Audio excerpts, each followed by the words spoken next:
ने पिछे 4 करोड़ दियाँ नशीली दवाइयाँ फड़ियाँ सीगियाँ और उस केस 'ਚ 5 मुलजिम गिरफ्तार किए सी। उन्होंने मुलजिमां तो ही असी और डूंघाई नाल पड़ताल की एंड जदों पुछगिछ की तो उन्होंने फिर मन्निया कि असी जिहड़ी नशे की खेप है किसी और जगह भी लुका के रखी हुई है, जिस बेसिस ते पुलिस ने मानयोग अदालत तो सर्च वारंट हासिल किए।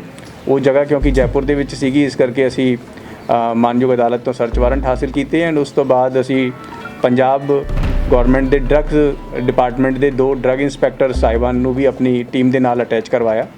इन्हां दी पुलिस की और ड्रग्स डिपार्टमेंट की जॉइंट टीम ने जयपुर जाके उस जगह की फिर सर्च की। उस सर्च के विचों सानूं 6 करोड़ रुपए दी नशीली दवाइयां बरामद हुईयां, जिहदे विच 10 लाख के करीब गोलियां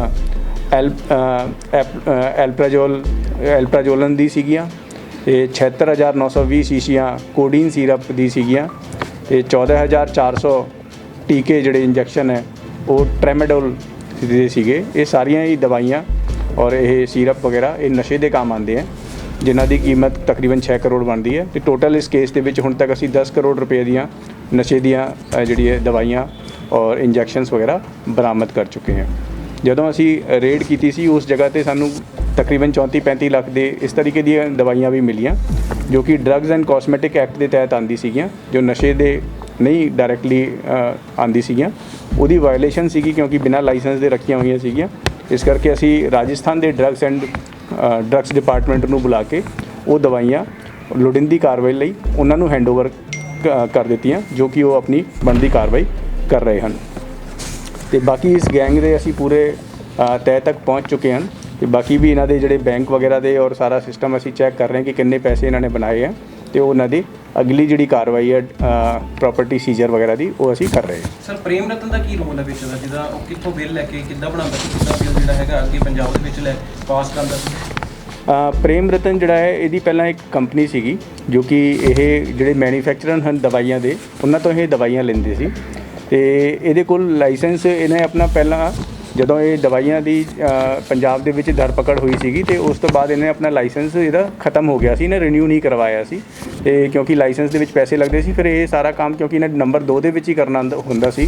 जदों आपां लाइसेंस वाला काम करते हैं तो एक दुकान नूं असीं तां 100 गोलियां 50 गोलियां 20 गोलियां ही दे सकते हैं, तो जे वड्डी मात्रा दे विच इन्हें करना सी, इस करके बिना लाइसेंस तो ही ये दवाइयां मंगवा रहा सी, जाली उन्हां नूं शो करके अपना लाइसेंस कंपनियां नूं एंड उस बेस ते ही अगे बेच रहा सी। असीं सारी कुछ ड्रग डिपार्टमेंट नूं नाल लैके पड़ताल कर रहे हैं कि किहड़ी कंपनियां तो इन्होंने ड्रग्स खरीदियां हैं तो कि उन्होंने प्रॉपर प्रिकॉशनस रखी हैं कि नहीं रखी हैं। सर राजस्थान तो अलावा और भी किते इन्हां दा कुछ इदां दा कनैक्शन है जी? देखो ये इन्होंने अपना जो दवाइयां लईयां हैगियां वो सोनीपत तो लईयां हैं, दिल्ली तो भी लईयां हैं एंड राजस्थान इन्होंने जयपुर के विच अपने गोडाउन बना के उत्थे रखियां हुई होंदी सीगियां।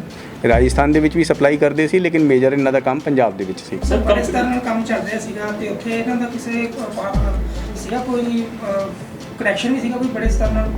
ये हले इन्वेस्टिगेशन के विच असीं देखांगे कि कोई इन्होंने कोई शय सीगी या नहीं, लेकिन हले तक इस तरीके का कोई सामने नहीं आया। सर जो कंपनी से ये माल खरीदती थी तो कंपनी कैसे इनको देती थी बिना लाइसेंस? वो असी चैक कर रहे हैं कि इन्होंने जो पहला लाइसेंस इन्हों को कभी पुराना सीगा, वो लाइसेंस कंपनी ने प्रॉपरली चैक किया कि नहीं किया, उन्होंने की उस तरीके का हो सकता है। इस करके असी ड्रग डिपार्टमेंट नूं अपने नाल एसोसीएट करवाया है इन्वेस्टिगेशन के विच, क्योंकि कई तकनीकी पहलू होंगे हैं इस केस के, ताकि उन्होंने बारीकी नाल जांच हो सके। 4 करोड़ की पहले तुसीं रिकवरी की है, हुण तुसीं 6 करोड़ की रिकवरी कर ली है। वरिंदर सिंह उर्फ रिंकू जिहड़ा हैगा ते इह तुहानूं मतलब इहदा विच पैचअप किद्दां होया प्रेम रतन दे नाल? प्रेम रतन ने किद्दां माल पंजाब शहर दे विच कित्थे सारा समान जिहड़ा हैगा जांच दी तैयारी दे विच सीगा? हाँ जी, ये पहला असी 5 मुलजिम इस केस के विच गिरफ्तार कर चुके हैं। जिहड़ा ये नवीं हुण असी छापेमारी की सीगी, उहदे विच ये जो गोडाउन सीगा वो इस बंदे दे अंडर ये बंदा उस गोडाउन की देखभाल करता सीगा, वरिंदर सिंह उर्फ रिंकू। इस केस करके इस केस के विच उसनूं भी असी नॉमीनेट किया है, उसनूं भी अरेस्ट करके फिर असी छानबीन करांगे। लुधियाना शहर दे विच कित्थे मतलब इन्होंने स्टॉक करके रखा होया सीगा? तुसीं राजस्थान दे विचों सारी बरामदगी की है, लेकिन लुधियाना शहर दे विच कित्थे इन्होंने स्टॉक करना सीगा? देखो ये जी गल चालू हुई सी, ये तकरीबन 1.5 महीने पहले चालू हुई सी। उदों असी बहुत छोटियां थोड़ी जी दवाइयां फड़ियां सीगियां। एक बंदा दुकान ते दवाइयां देण लई आ रहा सीगा, असी उस बंदे नूं फड़िया सी। ਜਦੋਂ ਉਸ ਦੀ ਅਸੀਂ ਦੋ ਬੰਦਿਆਂ ਦੀ ਜਦੋਂ ਪੁੱਛਗਿੱਛ ਕੀਤੀ ਤੇ ਉਹਨਾਂ ਨੇ ਕਿਹਾ ਕਿ ਅਸੀਂ ਤਾਂ ਅਲਵਰ ਜਗ੍ਹਾ ਹੈ ਰਾਜਸਥਾਨ ਦੇ ਵਿੱਚ, ਉੱਥੋਂ ਲੈ ਕੇ ਆਉਂਦੇ ਹੁੰਦੇ ਆ। ਫਿਰ ਅਸੀਂ ਅਲਵਰ ਦੇ ਦੋ ਬੰਦੇ ਫੜ ਕੇ ਲਿਆਂਦੇ। ਉਹਨਾਂ ਨੇ ਕਿਹਾ ਨਹੀਂ ਅਸੀਂ ਤਾਂ ਜੀ ਅਸੀਂ ਜਿਹੜਾ ਹੈ ਅਸੀਂ ਸਾਮਾਨ ਜੈਪੁਰ ਤੋਂ ਲੈ ਕੇ ਆਉਂਦੇ ਆ। ਫਿਰ ਜੈਪੁਰ ਦਾ ਜਿਹੜਾ ਪ੍ਰੇਮ ਰਤਨ ਸੀਗਾ ਉਸ ਬੰਦੇ ਨੂੰ ਫੜਿਆ, ਉਹਦੀ ਫਿਰ ਪੁੱਛਗਿੱਛ ਕੀਤੀ ਤੇ ਉਹਨੇ ਕਿਹਾ ਕਿ ਮੈਂ ਆਪਣਾ ਗੋਡਾਊਨ ਬਣਾ ਕੇ ਜੈਪੁਰ ਦੇ ਵਿੱਚ ਰੱਖਿਆ ਹੋਇਆ ਹੈ। ਉਸ ਗੋਡਾਊਨ ਦੇ ਵਿੱਚ ਇਹ ਦਵਾਈਆਂ ਹੈਗੀਆਂ ਤੇ ਉਹ 4 ਕਰੋੜ ਦੀਆਂ ਦਵਾਈਆਂ ਉਦੋਂ ਬਰਾਮਦ ਹੋਈਆਂ ਸੀਗੀਆਂ। ਕਿਉਂਕਿ ਇੱਕ ਵਾਰ ਦੇ ਵਿੱਚ ਬੰਦਾ ਪੂਰੀ ਨਹੀਂ ਗੱਲ ਦੱਸਦਾ, ਕਈ ਵਾਰੀ ਜਦੋਂ ਇਹਦੀ ਦੁਬਾਰਾ ਫਿਰ ਪੁੱਛਗਿੱਛ ਕੀਤੀ ਤੇ ਫਿਰ ਇਹਨੇ ਕਿਹਾ ਕਿ ਮੈਂ ਇੱਕ ਹੋਰ ਗੋਡਾਊਨ ਰੱਖਿਆ ਹੋਇਆ ਹੈ ਤੇ ਉੱਥੇ ਮੇਰੀ ਇੱਕ ਹੋਰ ਖੇਪ ਰੱਖੀ ਹੋਈ ਹੈ।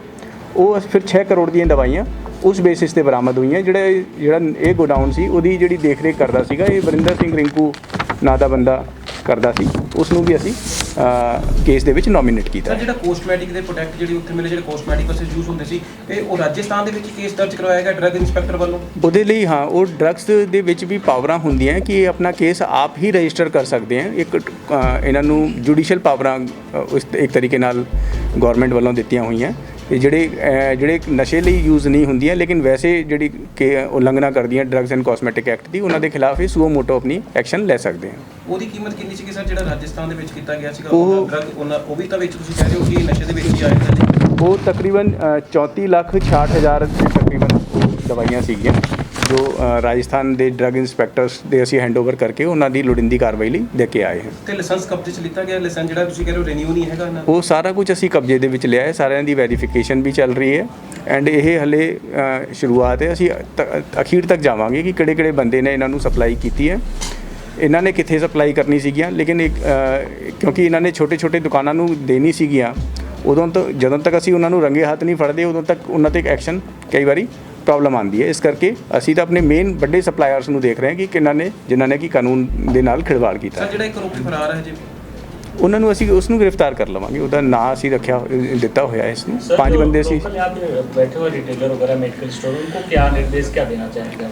देखो ये है कि जो तुसी काम करना है बिल्कुल स्वच्छ तरीके नाल करो, लीगली करो। जो दवाइयाँ जे कोई दवाइयाँ ये दवाइयाँ कुछ बीमारियां दे काम भी आंदियां, लेकिन डॉक्टर्स की प्रेसक्रिप्शन ते ही आपां तुसी बेच सकते हो। एक लिमिट इन्हां दी रखी हुई है गौरमेंट ने कि तुसी ये जिहड़े सिरप है ये 10 बोतलां रख सकते हो या 20 बोतलां रख सकते हो। जे तुसी ਲੱਖਾਂ ਹੁਣ ਜਿੱਦਾਂ ਇਹ 10 ਲੱਖ ਗੋਲੀਆਂ ਇਹਨਾਂ ਦੇ ਗੋਡਾਊਨ ਤੋਂ ਬਰਾਮਦ ਹੋਈਆਂ, ਇਹਨਾਂ ਕੋਲ ਅਥਾਰਟੀ ਹੈ ਨਹੀਂ ਰੱਖਣ ਦੀ। ਇਸ ਕਰਕੇ ਜੋ ਤੁਸੀਂ ਆਪਣਾ ਲੀਗਲ ਵੇ ਦੇ ਵਿੱਚ ਕੰਮ ਕਰੋ, ਜੋ ਤੁਹਾਡੀ ਅਥਾਰਟੀ ਹੈ, ਜੋ ਡਿਪਾਰਟਮੈਂਟ ਤੋਂ ਤੁਸੀਂ ਲਾਇਸੈਂਸ ਲਿਆ ਹੋਇਆ ਹੈ, ਹਰ ਇੱਕ ਲਾਇਸੈਂਸ ਦੇ ਉੱਪਰ ਲਿਖਿਆ ਹੁੰਦਾ ਹੈ ਕਿ ਮੈਂ ਇਸ ਤਰੀਕੇ ਦੀ ਕਿੰਨੀ ਦਵਾਈਆਂ ਰੱਖ ਸਕਦਾ, ਉਨੀ ਕੀ ਰੱਖੋ ਐਂਡ ਆਪਣੇ ਪ੍ਰੈਸਕ੍ਰਿਪਸ਼ਨ 'ਤੇ ਹੀ ਦਵਾਈਆਂ ਵੇਚੋ ਤਾਂ ਕਿ ਤੁਹਾਨੂੰ ਕੋਈ ਲੀਗਲੀ ਪ੍ਰੋਬਲਮਸ ਦਾ ਸਾਹਮਣਾ ਨਾ ਕਰਨਾ ਪਏ।